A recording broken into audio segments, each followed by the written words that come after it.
when I had gone to New York in '69, I guess it was, for a wedding, actually. And ended up at the Metropolitan Museum. I was walking through, and all the big names were there in an exhibition.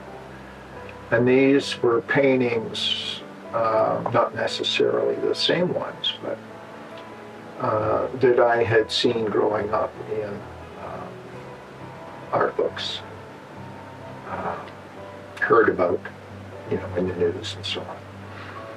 And certainly Jackson Pollock was one of those.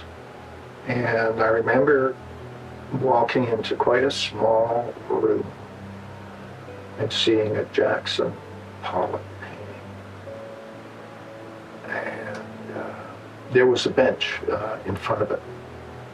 I sat down on that bench, and that painting impacted me like nothing I had ever seen or experienced before in the art world.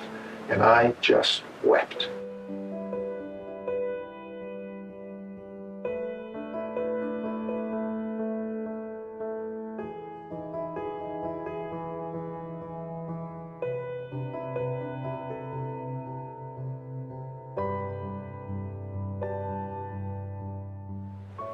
I just was so taken by what this was.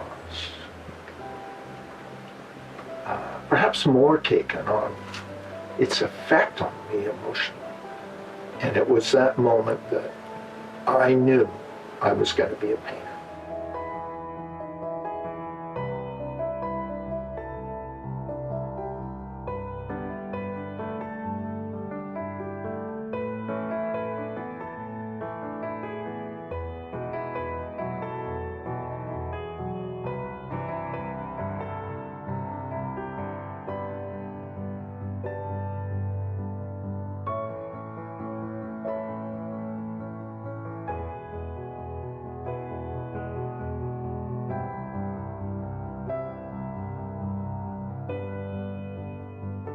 Well, as a kid, you know, I used to draw what I could see, and did a lot of that. I always loved doing it. So, and as I sought artistic education, that was pretty much the primary focus for any of the courses that I took. And that was until I got into college, where it was a very different approach. And I found, to my surprise, just a great connection to hard edge painting. And it was just natural for me to experiment with that. And obviously I was encouraged to do so at the time. And I was stunned by how it made me feel. And so some time passed, and I started to revisit realism. And there were, you know, artists such as Andrew Wyeth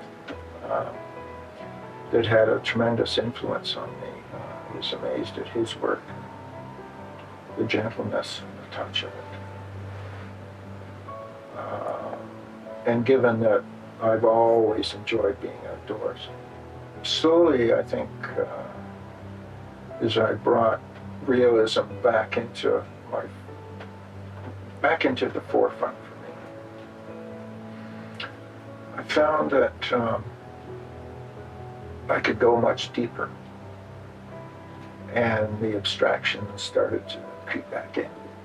And as time went on, I found that it became more and more powerful, I guess. And I did several works that, you know, for quite a few years, that were a combination of realism and abstraction. So as I worked through that, I guess over the years, I pushed further and further, sort of overcoming barriers, I guess, personal barriers, and let the realism drift away.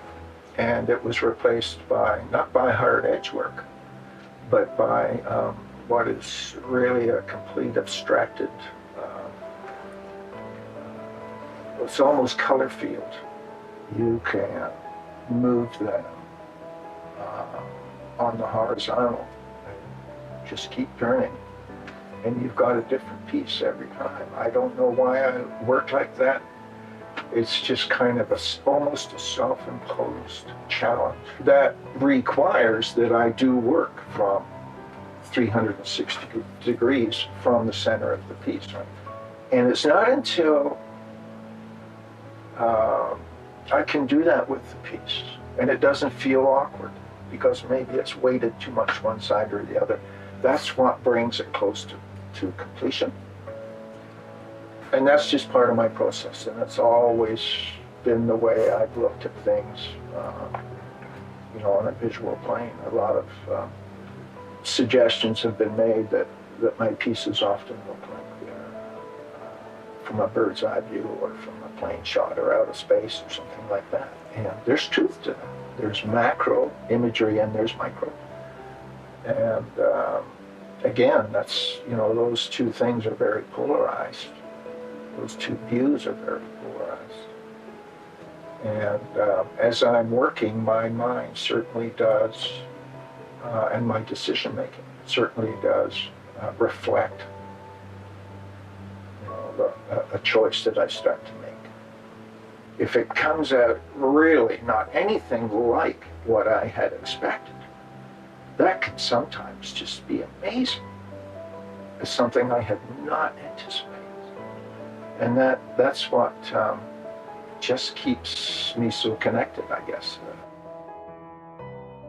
First thing in the morning, wow, what have I got to work with today? So, yeah, that's nice. Art is long and time is fleeting, and boy, that is so true.